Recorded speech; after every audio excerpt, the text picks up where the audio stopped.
अस्सलाम वालेकुम। वालेकुम अस्सलाम। आपका क्या नाम है? महरोज़ खान। महरोज, क्या करते हो बेटा? मैं जॉब करता हूँ सर। क्या जॉब करते पोल्ट्री फील्ड में जॉब करता हूँ। हो? पोल्ट्री कंपनी है। अच्छा, माशाल्लाह, हाँ वेरी जी। नाइस। अपनी है? नहीं, अपनी नहीं है, फ़िलहाल जॉब कर रहे हैं वहाँ पे। मुर्गियों की? मुर्गियों की कंपनी है। तुम उसमें क्या करते हो? मुर्गी बनते मैं क्या करते अकाउंटेंट हूँ वहाँ हो? अकाउंट। पे। नहीं, मुर्गी नहीं बनते। सवाल करो। सवाल मेरा सर से है। सर, जैसे कि रिसेंटली अभी पॉलिटिक्स में अभी इलेक्शंस गुजरे हैं, तो मेरा एक मेजर सवाल ये है कि हमारी जो यूथ है उन्होंने एक बहुत बड़ा यानी कि प्लस पॉइंट दिया है पीटीआई को, यानी कि वोट दिया है। और मैं ये पूछना चाहता हूँ कि सर आगे का क्या स्ट्रेटजी होगी पीटीआई की, वो किस तरह हम देखते हैं कि यूथ किस तरह देख रही है आगे पीटीआई को, नज़रिया किस तरह लेके चलेगी पीटीआई, क्योंकि बानी पीटीआई तो चेयरमैन तो जेल में हैं, तो हम किस तरह यूथ को किस तरह लीड करेंगे आगे से पीटीआई? ये सर, इसमें से एक रीफ्रेजिंग कर दूं। आप भी और तकरीबन तमाम पाकिस्तान की पॉलिटिकल पार्टीज, और एक क्रेडिट दूंगा जमात इस्लामी को, उनमें ये नहीं देखने में आता। एक शख्सियत के पीछे चलती हैं पूरी पार्टीज, चाहे वो पीपल्स पार्टी हो, मुस्लिम लीग नून हो, पीटीआई हो। पीटीआई में बानी नहीं है तो उन जैसी करिज्मेटिक पर्सनैलिटी या उनका जो नज़रिया है वो, क्या पीटीआई का नज़रिया बानी पीटीआई हैं, या कोई अपना पर्सनल नज़रिया भी है कि अगर ना भी हो वो नज़रिया कंटिन्यू हो, ऐसा कुछ है या नहीं है? जी, जब पीटीआई कायम हुई थी 1996 में, तो उसके दो सतून थे और वो दो सतून अभी तक वही हैं।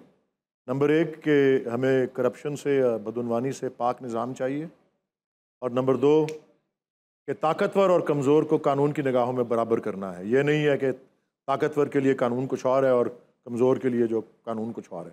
तो ये मैसेज और ये नज़रिया तो है।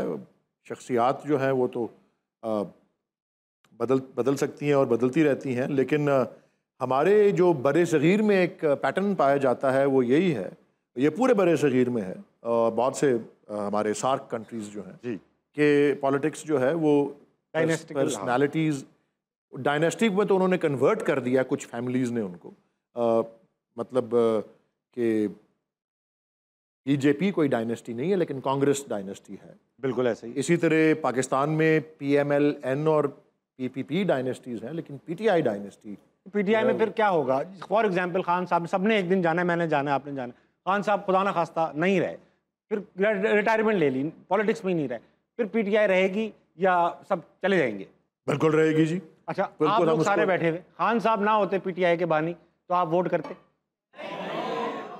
तो अब सर ये तो अवाम, मैं मेरे को लेकर नहीं आया, मतलब ये आए हैं, आज़ाद लोग हैं, लेकिन एक नज़रिया ये भी है कि आप खुद सोचें, एमक्यूएम जैसी पार्टी थी, कराची में उनको वोट पड़ते थे, 25-25 सीटें लेते थे, वो तंजीम उनकी ख़त्म हो गई, उनके जो बानी थे वो अलग हो गए, अब उनको वोट कम पड़ते हैं। अभी 17 सीटें पड़ी हैं, मगर वो खुद भी नर्वस हैं उन सीटों के बारे में, है। लेकिन ऐसा है कि इस तरह खान साहब की पार्टी में ये लोग तो खान साहब के लिए वोट दिया है, तो यही जो बात है कि ये जो लेगेसी क्या छोड़ के जाएंगे खान साहब, या उन्होंने कोई जिसे कहते हैं कि वो एक बिल्ड की है टीम जो उनके बाद उस नज़रिए को पुश करती रहे आगे? जी, मेरे ख्याल में इस वक्त जो टीम बिल्ड हुई है और जो हो रही है, वो जो आपने 2018 वाली टीम जिसकी निशानदेही की थी, उससे कहीं आगे है इस काम में। और दूसरा ये है कि खान साहब तो कैद थे 8 फरवरी को और आज भी कैद हैं। जी जी, कैदी नंबर 804 है।